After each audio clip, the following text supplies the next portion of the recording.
Hey guys, the Moogle Treasure Trove event is back. This is where we're going to collect irregular tombstones to get some really cool rewards. And with that, let's get into it. Hey guys, this is Daniel from Dragonmore Gaming. Thank you so much and welcome. And today we're going to be going over just kind of the announcement that we've seen on the official website. So here we are on the lodestone page. And this is the Moogle Treasure Trove for this year, 2021, right before Endwalker.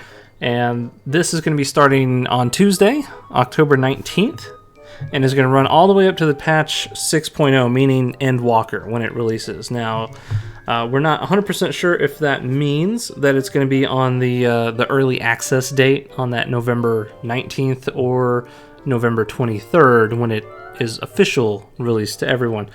But either way, that gives you about a solid month and change to get this to farm these irregular tombstones. So coming down here, you can see some of the rewards that they're highlighting here. The first and newest thing is this jacket, and we'll get down. This is called the Inferno Jacket, and we'll see that down at the bottom. There's also mounts. These are some of the farmable mounts from some of the extreme trials. And then this nice little set here. This is actually the Bone Wicca set, which I'll get into here toward the bottom. So if you haven't done one of these events before, you're going to be doing, the big thing is getting these tombstones, which drop, or 100% drop for completing certain content. So the key here is that you're going to do this content. Down here they actually highlight which ones these are. Alright, so anything that you see in your duty list that has this little Moogle icon is what you're going to do. So on the 19th, when this drops, you'll start seeing these in your duty finder, having these little Moogle icons. Now, here's a list of which ones they are and how much they give. So the big ones, of course, usually the more time it takes to do some of these content, the more they reward. So Praetorium is, that level 50 main scenario dungeon that takes, 45 minutes to an hour, just with a huge long cutscenes. But they do give you 10 Moogle tombstone. This is the highest of any single one. Castrum, the other 50 main scenario, is always faster, and so reward 7.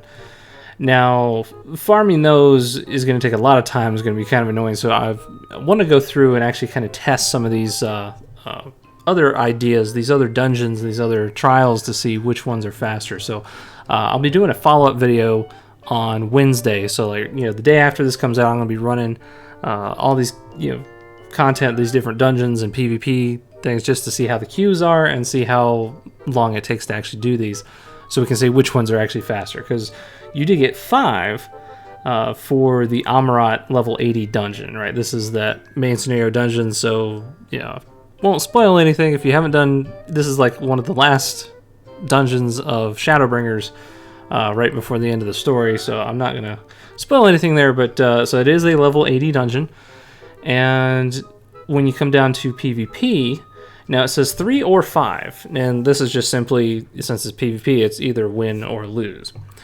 So if you lose, you only get 3, but if you win, you get 5. So there is some variability there. But these are each of the different PvP zones, and again, I'll be going into some more testing as far as how quick these can be versus some of the other content. So look forward to that on Wednesday. Now, as far as farmable dungeons, they have the Etherical Chemical Research Facility, Baelsar's Wall, Alamigo, and Gimlet Dark. And what's interesting, as pointed out by a friend, what's interesting about these is that these are the final dungeons of the different expansions. So at the end of Heaven's Ward was the Etherical Chemical Research Facility. At the end of Heaven's Ward post-game, right before Stormblood, was Baelsar's Wall. Alamigo is, of course, the final dungeon at the end of Stormblood, and Gimlet Dark is the post-Stormblood right before Shadowbringers. So that's kind of the theme it seems like they were going with here. So these are, pretty story-heavy dungeons, that they were at the time. So I'm a little worried as far as how quick they would be farmable.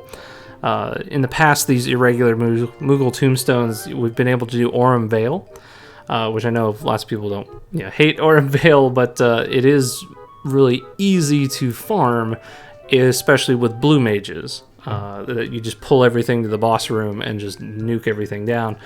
So I'm going to be trying that with some friends here using blue mages on these dungeons. I think it's going to be a little bit slower knowing how some of these dungeons go, but we're definitely going to test it to see if 4 tombstones for these dungeons, if you can do that fast enough, if that's worth it. And then towards the end here, we have the raids. So the Alliance raids, of course, the 50s, Labyrinth of the Ancients, Sycris Tower, and World of Darkness. These only award 3. So I feel like these are going to be easier content. You know, Alliance raids, all these people running all together. It'll go, you know, more or less smoothly. But these are usually not very fast. So as far as your time is concerned, I'm not sure if these are going to be worth it. And Binding Coil Bahamut, again, as a key point, it's mentioned up here, but you do have to do these synced. You cannot do these as an undersized party.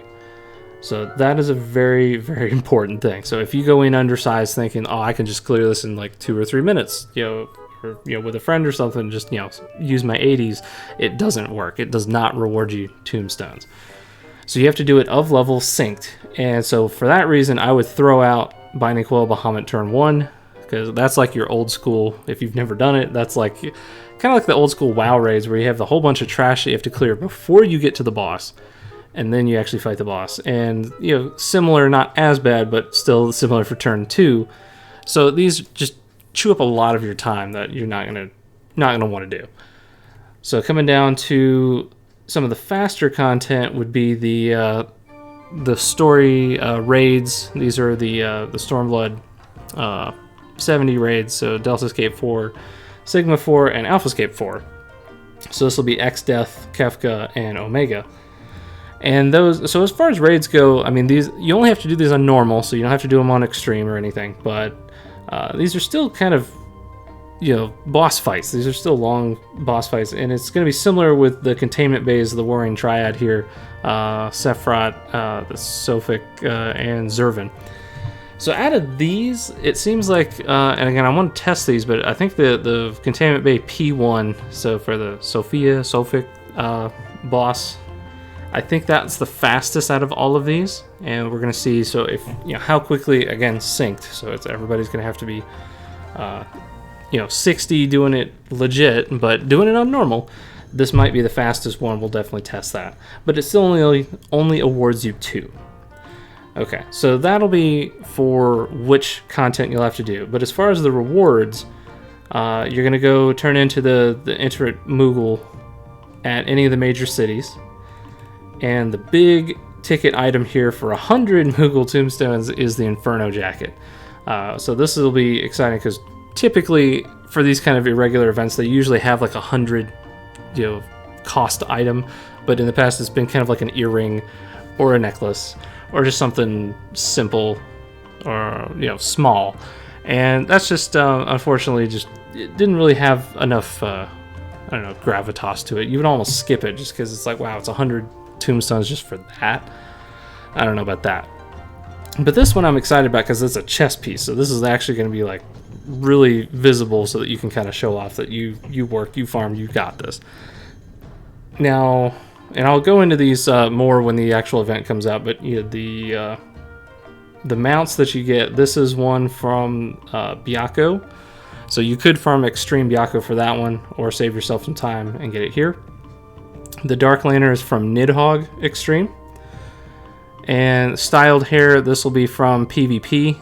So I'm just mentioning other alternate ways to get these. The Inferno Jacket, there is no other way to get this. This is new and unique to this event, so definitely prioritize that one. The rest of these items you can get other ways, except for ostensibly special Time Lord maps. So if you like, doing maps for treasure chests, get some rare loot, this particular map is unique to this event. And the thing that you see here, it actually guarantees you a summoning portal.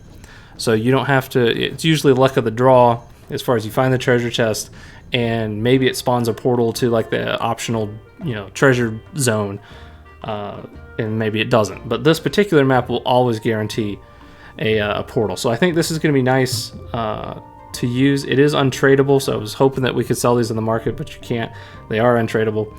But you could definitely use, you can stack a whole bunch of these. They're not unique, and so you could do a whole bunch of treasure maps guaranteed summoning portals to get some really good loot. So this might be a good one if you do a lot of farming, you have most of these items. This is one of the ones I would pick out as farm this one.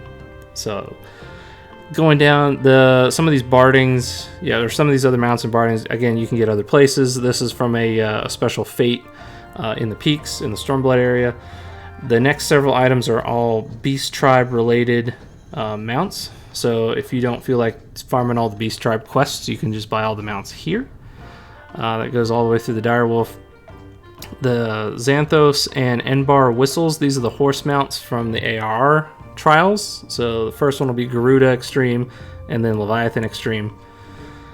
Next is just straight up MGP for your gold saucer, right? So if you just want a 50k MGP, bam, there you go.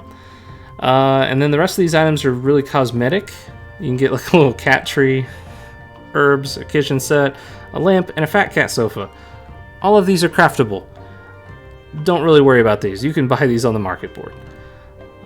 The next set is the Bone Wicca set. That's what we saw at the top, as far as the really cool looking chest piece. This is actually farmable too. This is not unique to the event. This you can get from a dungeon. And not only for casters, there's Bone Wicca armor for everybody. It doesn't look exactly the same. It'll look a little bit different for, of course, each class. But this is farmable in the Swallow's Compass dungeon, level 70 dungeon. So if you don't feel like farming poetics for this, or not poetic, irregular tombstones for this, you could just go straight into Swallow's Compass and just beat up on the bosses there. And you can do Swallow's Compass for the gear unsynced, right? It'll still drop items if you do it unsynced. So you could do Swallow's Compass unsynced, and I feel like do it faster trying to farm different gear and not just the caster set, which is available here, but you could get your tank and your healer Bone Wicca sets, which are still kind of cool looking, and you could actually do that unsynced. But if you want the Bone Wicca set via the Tombstones, you of course have to do all that content that we showed you above as synced.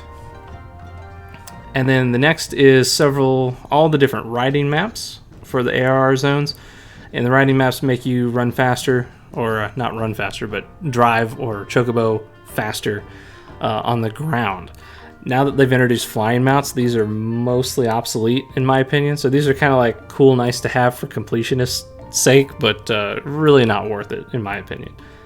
Not anymore. And then there's a couple pets for you. So these are pretty cheap, only 7. So I mean, these are kind of easy, good grabs, but again, you can get these other places too. So the Griffin itself is from Centurio seals, from marks in the Stormblood areas. So this one might be worth buying with the Irregulars, because 7 Irregulars, 1 Castrum instead of farming like 400 Centurio seals. That sounds like it's worth it to me. So grab the hatchling, the Aurelia polyp, is how you pronounce it, the jellyfish. That is from a couple ways. You can get that via the submarine in the free company housing. If you send your little submarine submersible on voyages, they can come back with this. So that's really only for like big FCs or people that really put a lot of effort into that submersible through your company workshop if you have an FC house. If you don't have that, you can also get that through Boja, the new relic zone for Shadowbringers. Some of the lockboxes can drop these things, but they are kind of rare in that sense, so this might be good to pick up. You can check the market board to see if they have them too, but this one might be good to get with Irregulars as well. And then finishing up, we have some triple triad cards, which are always good, achievable, from other areas. These are from Alliance raids, and Shinryu from Shinryu Extreme. I think even regular drops it now that I think about it. But and then the 2 orchestration rolls are also from Beast Tribes. Liberty Gibbet from the Sylphs, and then the Vath have this one. And then the very last item is just kind of your throwaway item. It's just a little fun emote type thing to have little stars over your head. So if you have any leftover Pam, you can have those. But so that's all the rewards that you're gonna get through that. So guys, I hope that was informative. And like I said, come Wednesday, I'm gonna go through and have a more detailed video as far as how the different areas that, as far as farming the tombstones, which of these is actually faster per your time, right? So it looks like the developers tried to balance it. Like some of the faster content gives less, and some of the bigger or harder content gives more. This one, it's leaning like PvP might be a really good way to get these, because those matches don't usually last a lot, and especially if you win, you get definitely more. But we're definitely going to be testing these just to see how much time per tombstone is the most worth it for you. So guys, hope that's been helpful, and thank you so much for watching. Stay awesome, and I'll see you in the next one.